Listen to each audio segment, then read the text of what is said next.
In the early 1600s, when European explorers first entered the wooded hills of western Pennsylvania, they found something they'd never encountered before, a black oozing substance that seeped up from the ground in viscous bubbles.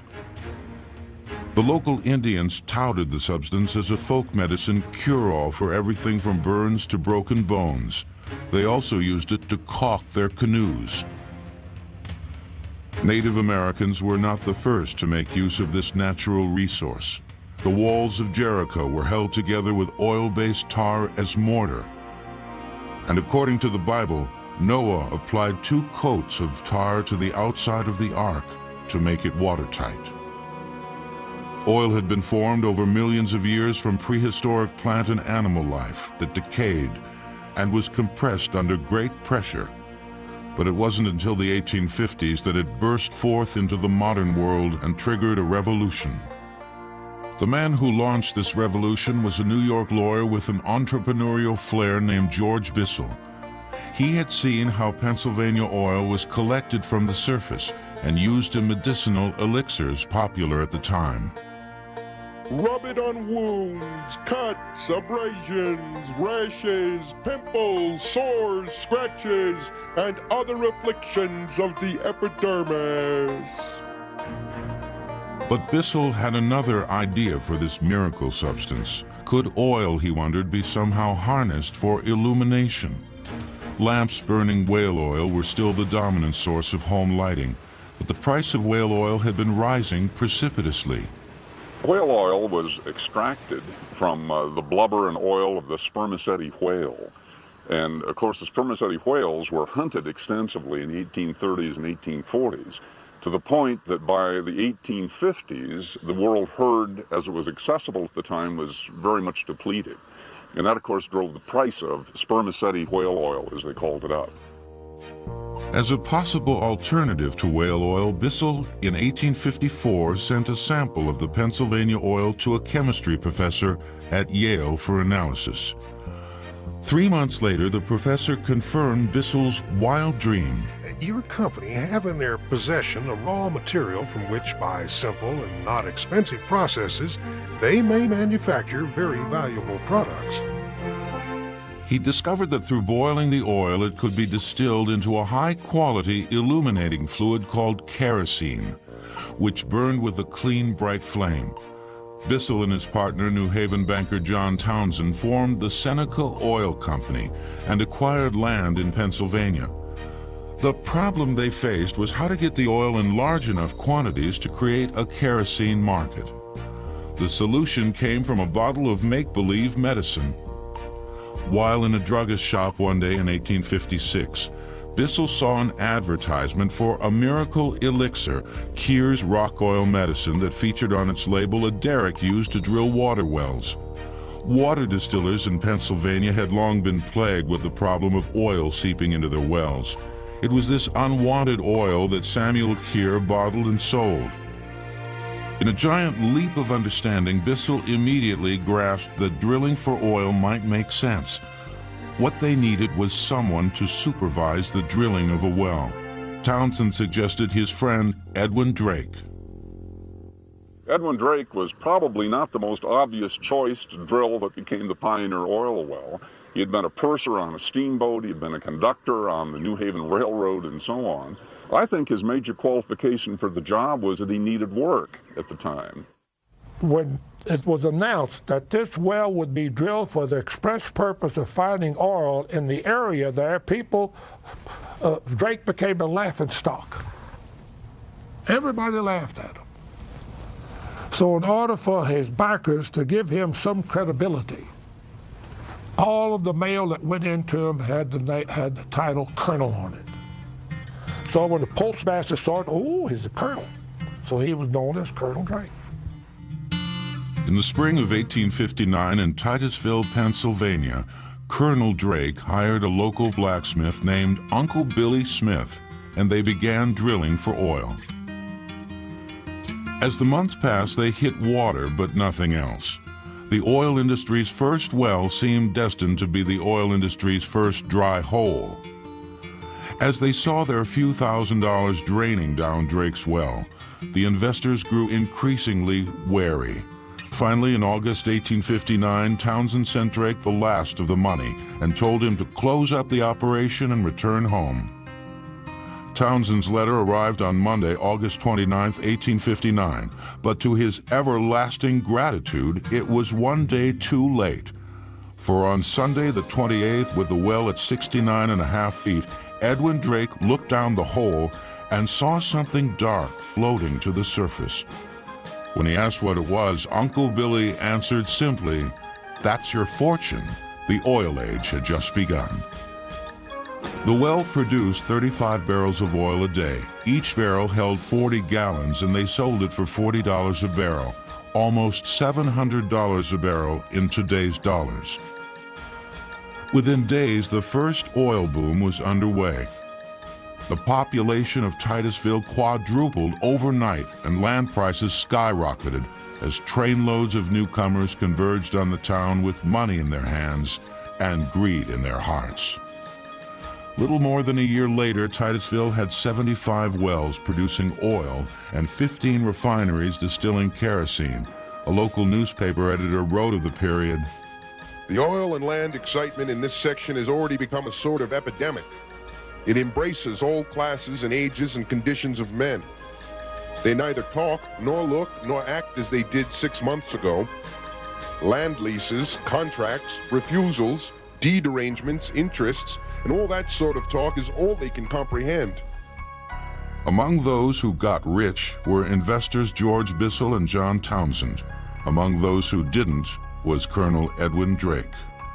A poor businessman, Drake did not patent any of his inventions, like the sinking of a stovepipe down the well to hold water out and keep the well from collapsing.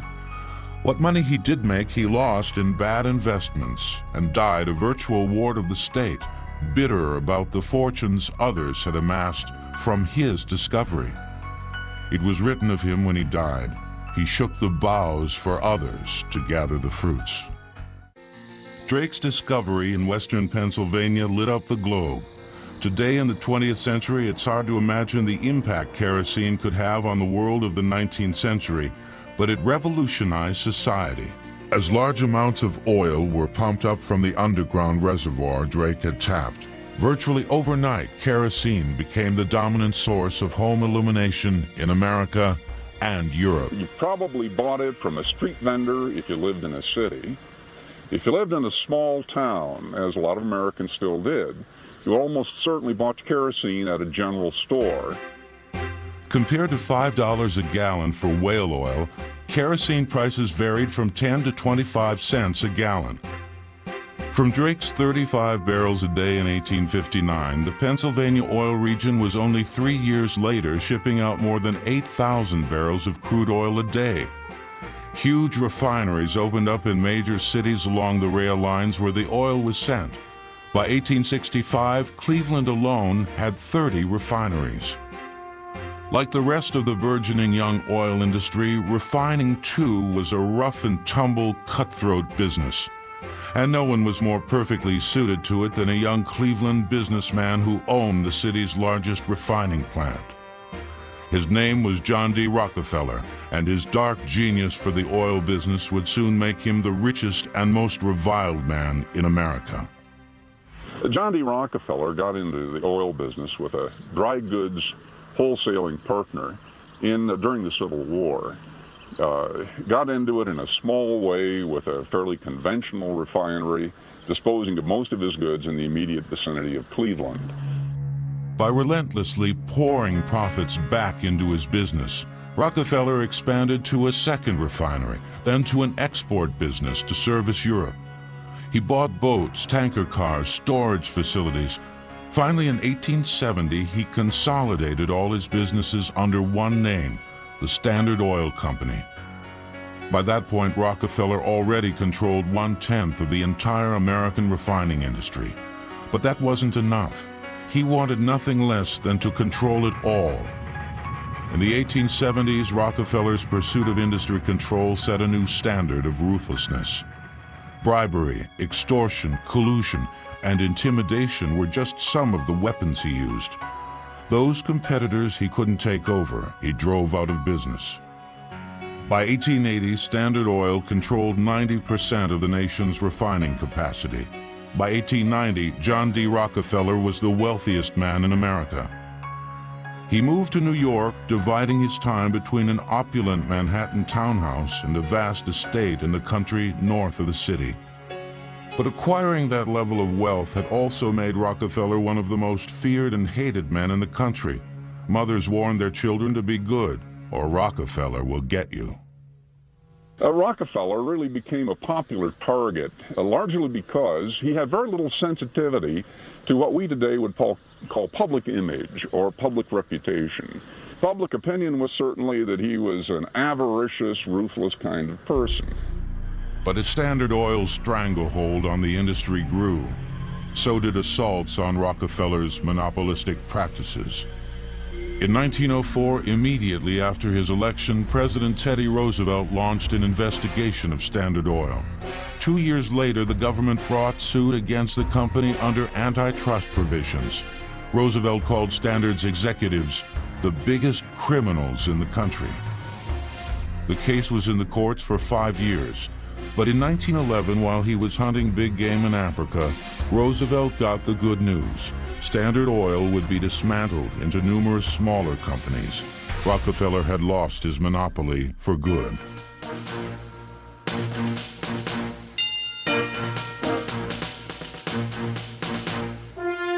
The breakup of Standard Oil hardly meant the end of massive fortunes to be made from oil, especially since a market 100 times larger than kerosene was about to emerge. America was about to go car crazy. Refining kerosene had always left producers with a hazardous and unwanted byproduct that was usually just pumped into pits and burned. It was called gasoline. But in garages all over Europe and America, inventors were tinkering with something known as the internal combustion engine. And gasoline turned out to be just the right fuel to put it on the road. By the turn of the century, the automobile was a major sensation, said Frank Phillips, founder of Phillips Petroleum. I think people are going to buy quite a passel of these little gasoline buggies, and they need gasoline to make them go. It may be the thing of the future. Automobile registrations, which numbered 8,000 nationwide in 1900, skyrocketed to 900,000 12 years later. The market for gasoline was suddenly enormous, and new supplies of oil were desperately needed to fill the tanks of these new tin Lizzys. New oil fields were discovered in West Virginia, Ohio, and Indiana. Near the turn of the century, a large field was discovered in Southern California, and by 1910, California led the world in oil production, most of it controlled by the Union Oil Company. And the oil fields became a backdrop for the new movie industry developing in Hollywood. But all this oil still wasn't enough to quench the insatiable thirst of the automobile. What the world needed was a huge new source of oil, and the man who would give it to them was Patillo Higgins. A one-armed lumberman from Beaumont, Texas, Higgins was fascinated by an area outside Beaumont known as Big Hill, where sulfur water and gas seeped up through the soil. Higgins believed there was oil to be found there too. He just had an idea. It was a hunch. Let's call it divine if you want to. In fact, in the early days, more of oil and gas was found by people drilling by the seat of the pants than there were by geology and geophysics. Till that time, the oil that had been tapped was found between the Earth's surface and the first thick layer of underground rock. But Higgins believed there could be oil underneath that rock, oil under great pressure, great enough to force up the gases Big Hill was known for. The geologists he brought to the site all dismissed Big Hill as oil field material. And in 7 years of trying to prove them wrong, Higgins had nothing but 3 dry holes to show for it. They put an ad in the paper about if he wanted to drill this well, where it was and everything else, and he only got one reply, and that was from Anthony Lucas. Anthony Lucas was a mining engineer and former captain in the Austrian Navy who thought Higgins might be right. He formed a group of investors, giving Higgins 10% as a finder's fee and in October of 1900 began drilling in an area of the hill known as Spindletop Heights. The type of drilling system Lucas and Higgins used was known as a rotary rig and is essentially the same drilling system used to find oil today. This derrick is used to support the weight of the drilling pipe. As you drill, you're coming in and out of the hole, and you need a huge block and tackle, essentially what it is, that will pull this pipe out and pull up new joints to screw in to make deeper hole. So you have to have a very, very strong derrick to support that weight. When they're drilling these wells, they have a bit on the end of the pipe, and they start their hole and go down, and every time they want to go deeper, they just screw on another 30 foot of drill pipe. And they just keep turning to the right, and the mud goes down the center of the pipe, goes through the bit and out the outside in between it and where it has cut the hole, so it will take out the cuttings. Using a steam-powered drill and crew of 4, Lucas hit solid rock at 900 feet, the rock Patillo Higgins believed sat on top of the oil. With new drill bits designed for boring through rock, Lucas pushed on, past 1,000 feet, then 1,100 feet. On January 10, 1901, at 1,160 feet, the bit broke through the rock. Suddenly, the well began spitting up mud, then lengths of the drill pipe itself, plus gas and rocks, and then, finally, oil too began shooting up into the sky with tremendous force, 150 feet high. It was pandemonium. Everybody went crazy. Lucas was in his home, and somebody came running up to the house and said, "It's in, it's in, it's in." And there was a man that was working in the rice fields nearby. And he turned around to his fellow worker and he said, "My God, what a gusher." And that was the first time the word gusher was applied to that well or any other well. It took the drill team a while to understand what was happening because there had never been a gusher before. In previous wells, oil had always flowed meekly or been pumped to the surface. But this was oil under pressure, immense pressure, just the way Patillo Higgins envisioned it. There had been some relatively big wells in Pennsylvania, but big wells usually meant 5,000 barrels a day. A Spindletop came in massively on January 10th of 1901. The amount of oil produced that first day is usually stated at about 100,000 barrels. Within 2 days of the strike, more than 10,000 people came to Beaumont to see the largest oil strike in history and to launch a land and oil boom that put Titusville to shame. 4 acres of land that sold for $60 one month were resold for $100,000 the next. It was hard not to get rich. By year's end, there were nearly 500 more gushers on Big Hill. Lucas sold out for $400,000 and 1,000 shares in the company his investors formed, which went on to become Gulf Oil and made Lucas extremely wealthy. Patillo Higgins had to sue to get his share and ended up accepting a settlement that brought him more than $1 million. But he lost most of it the same way he earned it, searching for the next big strike. Patillo Higgins' great problem was that he had an imagination that was much vaster than his ability to control money. He really was a visionary. He was a kind of romantic, loose in American business. In a sense, he needed a bean counter. And had he had a bean counter, Patillo Higgins might have died rich. But when he died in 1955, Patillo Higgins wasn't bitter. Even though his money hadn't lasted long, he knew his name would live on forever. He had put Texas on the oil map. In 1914, the world went to war. At first, it was fought in much the same way all previous wars were, by infantry troops who marched to battle. But by the time the United States entered the war in 1917, the face of war was changing. The biggest change of all was brought about by oil. The world's first tanks took to battle in 1916. Trucks took over from trains as the primary mode of troop transportation, and the war pushed the development of the airplane from a mere object of curiosity to the forefront of technology. In its year and a half in the war, the U.S. sent 50,000 gasoline-powered vehicles to France and produced 15,000 planes. When the war ended, Britain's Lord Curzon declared, "The Allied cause had floated to victory upon a wave of oil. American oil, and hardly any other, made up that wave of petroleum on which the war was won." After the war, demand for gasoline and thus for oil continued to surge, and production barely kept up with demand. New sources were desperately needed, and once again, one of the oil industry's most unliked characters would step forward to deliver it. Not with just another stripe, but with the biggest of them all.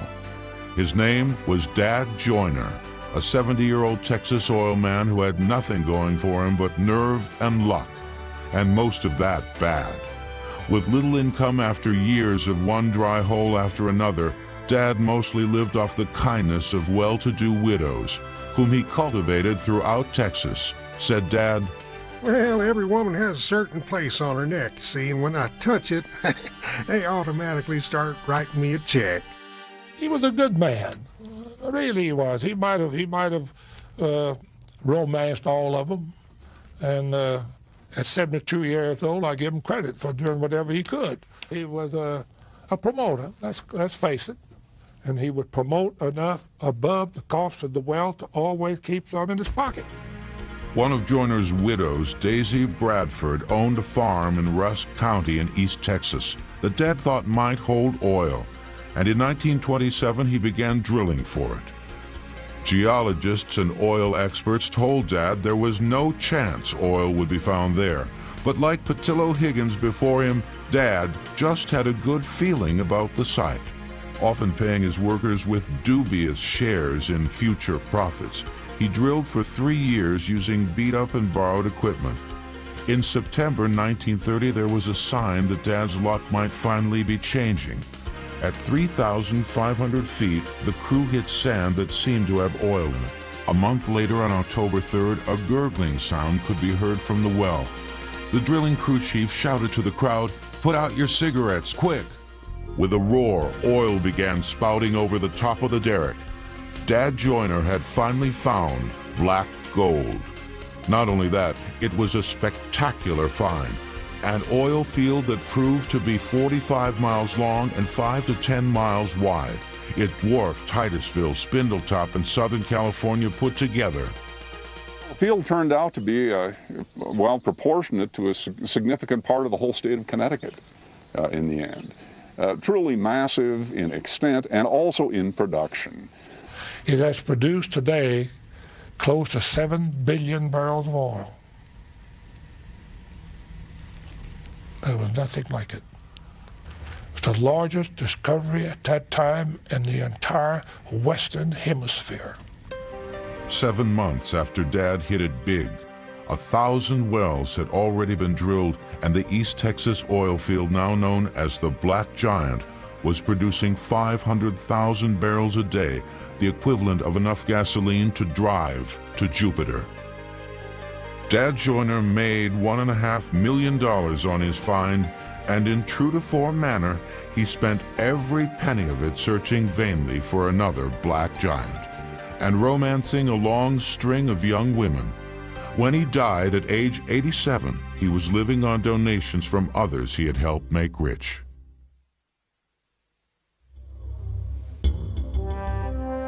The East Texas strike jolted geologists out of their complacent belief that finding oil was simply a matter of identifying the correct surface features. And it ushered in a new era of advances, many of which came directly from new technology developed during World War I. The two most important were the airplane and the seismograph. With the airplane, the geologists took in a much broader perspective of surface geology than they could get from the ground. Photogeology really is what it was, and they would use it, and then they would send geologists on the ground to look at these areas. So aerial photography has been important in the oil industry. I don't think it's used now in satellite photography that they're using it worldwide to look at, you know, the big picture. The seismograph, which measured shock waves passing through the Earth and was originally developed to monitor earthquakes, was used during World War I to pinpoint enemy artillery batteries. After the war, geologists discovered they could set off explosive charges and record the energy waves that bounced back on the seismograph. The form of these waves helped them plot the shape and depth of underground formations. Just as oil had powered the war, the innovations of the battlefield were now helping produce more oil. But as the 1940s approached, the pendulum was about to swing back again to war. And whoever controlled the oil could control the battlefield. World War II was a mechanized war, the likes of which had never been seen. Armies no longer moved on their stomachs, they moved in huge fleets of tanks, trucks, jeeps, ships, and planes. And keeping them moving required oceans of gasoline and oil, most of it from Dad Joyner's East Texas Black Giant. The Battle of the Atlantic is being fought with oil, and will be won by oil. But a serious problem was getting that oil from the Lone Star State to the industrialized East, where the major war plants and shipping yards were, and to the European theater itself. The very problem that the United States had in 1940-41 was that with the beginning of the European war, Germany began submarine warfare in the area off the Texas Gulf. And they did destroy a number of tankers. They made it very risky and very dangerous to try to ship very, very much crude oil or finished product in that particular way. Extra trains went to work running tanker cars round the clock to keep the oil flowing, but it still wasn't enough. With the fate of the war effort hanging in the balance, the nation's oil men made a daring proposal. They wanted to build the biggest and longest pipeline on the face of the earth, 2 feet in diameter, large enough for a man to crawl through, and running all the way from Houston to New York. They called it the Big Inch Pipeline. But the $70 million cost and the massive allotment of wartime steel made it a difficult proposal to sell in Washington. Steel was a strategic commodity at the time. If you look within the regulatory parts of the government, there was a kind of war going on internally in America between parts of the economy that wanted supplies and materials, and the people who wanted to promote big inch, little inch were competing with the people who were building tanks and so on. It took a year, and the final and best argument came in the form of Nazi torpedoes. By early 1942, German subs were sinking an average of 3 tankers per day. In August 1942, an army of 15,000 workers began the Herculean task of building a 1,200-mile-long pipeline over rivers, swamps, and mountain ranges. It was a demanding task and on an impossible timetable. Routes were surveyed and cleared. Trenches 3 feet wide and 4 feet deep were dug. 40-foot sections of pipe were welded together in the trenches and then covered. The work went on in even the harshest of winter weather. The pipeline was pushed north at record speed, almost 4 miles a day, from Houston to Illinois, then east to Philadelphia and New York. On New Year's Eve 1942, barely 4 months after construction began, the first oil was fed into the pipeline. So desperate was the need for oil that the last leg of the line hadn't even been completed yet. But it took 3.5 days for the oil to travel the 1,254-mile length of the pipe, and by the time the first oil arrived, the last leg was in place and waiting. With so much of the country's oil output diverted to war, consumers at home faced shortages. Because of the necessity of diverting tankers to satisfy and fulfill the requirements of the Army and Navy, your government has found it necessary to ration gasoline on the eastern seaboard. But consumers' patience would be rewarded with not only an Allied victory, but with a revolution in post-war consumer goods. It would come from oil scientists whose contributions to the war were as great as any soldier's.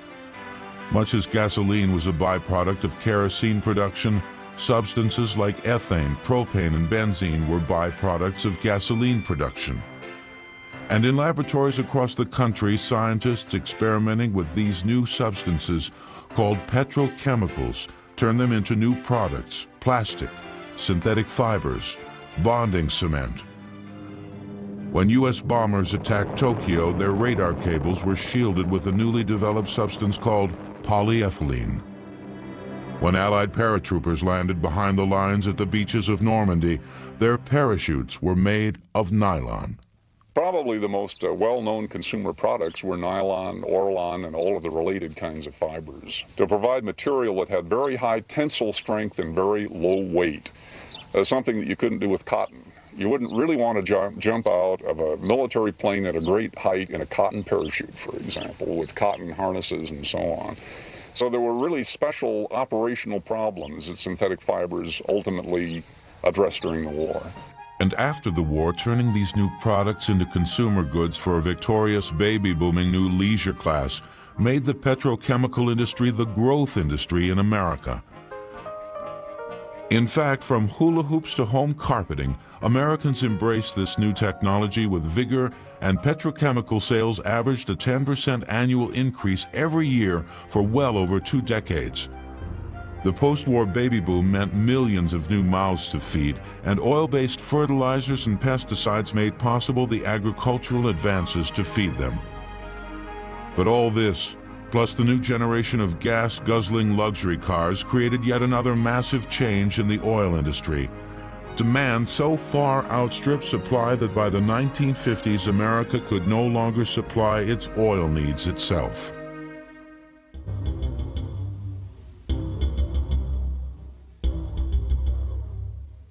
The new source for oil for the world was the Mideast. In 1938, a Standard Oil of California exploratory well in Saudi Arabia came in big.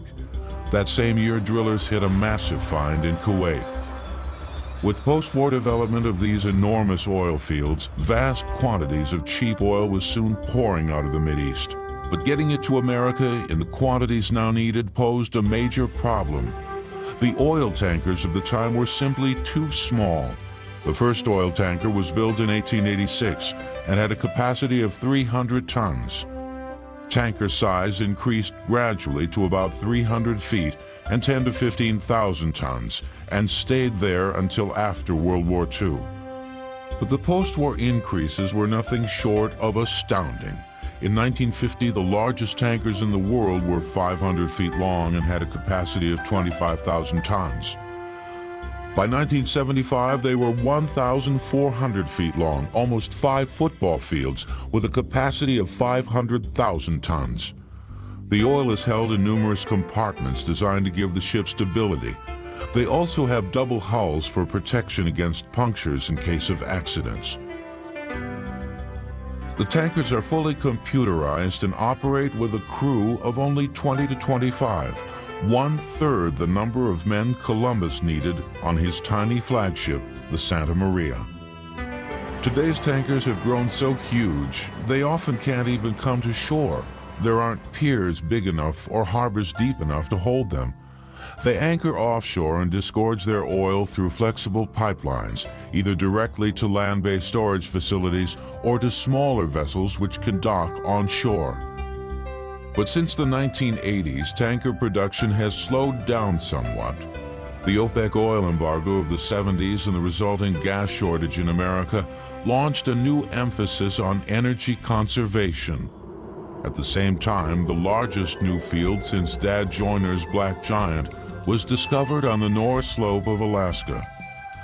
The building of the 800-mile-long Alaska pipeline, some of it built on stilts to allow caribou to pass below it, brought massive new quantities of homegrown black gold into the American market. But even with the bounty of Alaska's Prudhoe Bay, oil men are still looking toward the sea for more oil. Not for the next approaching tanker, but for a black harvest from the ocean floor itself. In California, Texas, Louisiana, major oil strikes were hit in coastal areas, and nearly everyone in the industry assumed there was oil to be found offshore. But until the late 1940s, no one really believed there was any way of getting it. As early as the 1890s, oilmen in Southern California had drilled off short piers. But the idea of going farther out to sea was scoffed at, especially by the major oil companies. For them, there was still plenty of oil on land, and they weren't about to take a costly gamble looking for it offshore. And that was just fine with Robert Kerr and Dean McGee, partners in a small Oklahoma independent oil company. Started in 1929, Kerr-McGee needed an edge to compete with the already established major oil companies, so they looked to the sea. 80% of all of the oil ever found in the world was found by independents, believe it or not. And we've drilled 80% of the wells. Major companies, they have their way of thinking, and they just felt like they didn't want to do anything unless it was proven. But Kerr-McGee was run by a geologist by the name of McGee. Dean McGee had an idea that oil would be found in the Gulf of Mexico. In 1945, Kerr-McGee began underwater seismic testing on the ocean floor in the Gulf. There was not a single piece of equipment designed for offshore drilling, so when they picked two likely sites, Kerr-McGee improvised the technology as they went along and built the world's first two offshore oil platforms in 18 feet of water, totally out of sight of land. Surplus vessels purchased from the Navy and anchored alongside served as crew quarters. Once the platforms were built, the drill heads were simply lowered into the water till they hit bottom, and drilling through the ocean floor began. 2.5 weeks later, on one of the platforms, 10.5 miles off the coast of Louisiana, a crewman reported oil coming back with the mud. Misunderstanding, his boss told him to get a skimmer and skim it off. "Skim it off, hell," he replied. "There's barrels of it." It was a beautiful Sunday morning, October 4th, 1947, and suddenly, the oil industry had entire new oceans to conquer. Despite the fact that an offshore well cost 5 times more to drill than on land, within 2 years there were already a score of platforms in the Gulf, and the new sea creatures were soon appearing on both the Pacific and Atlantic shores as well. By the mid-1960s, platforms were reaching as far as 30 miles out to sea, and by the 1970s, 100 miles. Today's platforms are true marvels of engineering. Crews on a single platform may drill 50 or more wells over time. More than 100 workers may live on the rigs, which operate on round-the-clock schedules.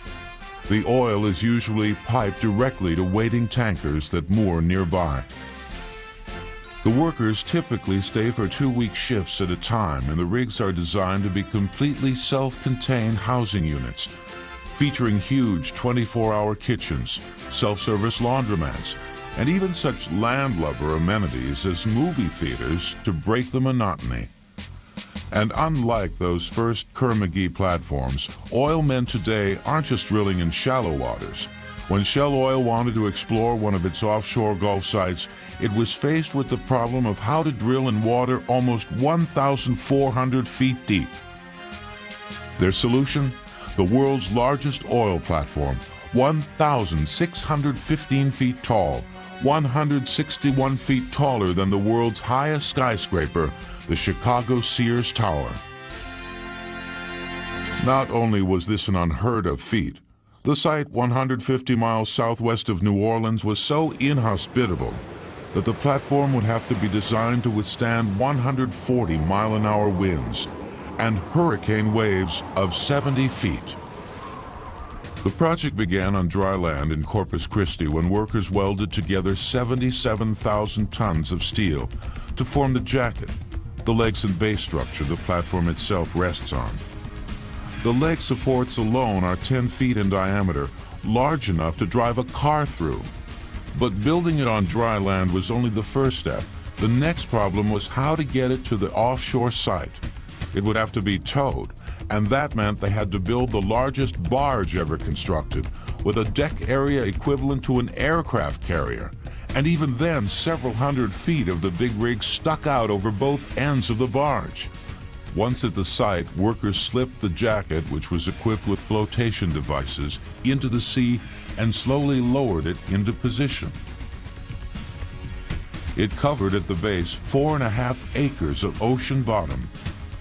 Huge underwater pile driving hammers then drove 28 piles into the seabed to anchor the platform, some reaching more than 400 feet into the ground. Engineers monitored the whole process through TV cameras mounted on remote-operated underwater vehicles. The deck area, 38,000 square feet of it, which was also built on land, was then fitted on top. The platform was designed to hold as many as 60 wells, reaching as deep as 18,000 feet below the ocean floor, with a yield of 44,000 barrels a day. Total cost, $500 million, and that doesn't include the $35 million Shell paid the government to lease the underwater land. Today, more than 1/3 of the world's entire production of oil comes from the sea, a percentage that will continue to rise as technology makes it possible to go after undersea fields in even deeper water. Shell is drilling a well in the Gulf of Mexico in 2,860 feet of water. Technology will improve where we're going to be drilling in 5,000 feet of water. I won't live to see today, but I bet you they'll be drilling in 10,000 feet of water.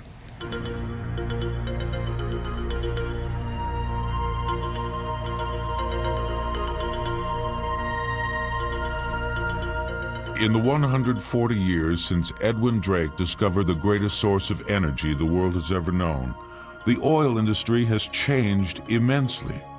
But the men who make up that industry have hardly changed at all. The lure of oil has always drawn a special breed of adventurer, part businessman, part riverboat gambler, part scientist, part snake oil salesman. But with an indomitable spirit and a doggedness to pursue the siren song of black gold wherever it is heard. As long as there is a need for petroleum, and as long as it is possible to hunt for it, it will not only be searched for, but it will be produced. And irrespective of where it is found, it will be brought to market if it is needed. It isn't just the money that comes with oil, although the degree of riches some have found is almost unimaginable. But there's more to it than that. It has to do with sinking a well into the unknown, making a financial and emotional gamble that comes up empty time after time, chasing the elusive till one day you find it. And the thrill of that one single moment is what will always keep the search for oil alive. I've been right there many times. And I've seen when we take a core for the first time and you pull it out and you know you got a well and you smell it and you push it into your face. There's nothing. Nothing will beat that. Nothing. It's the most exhilarating, fantastic, emotional feeling you could possibly get.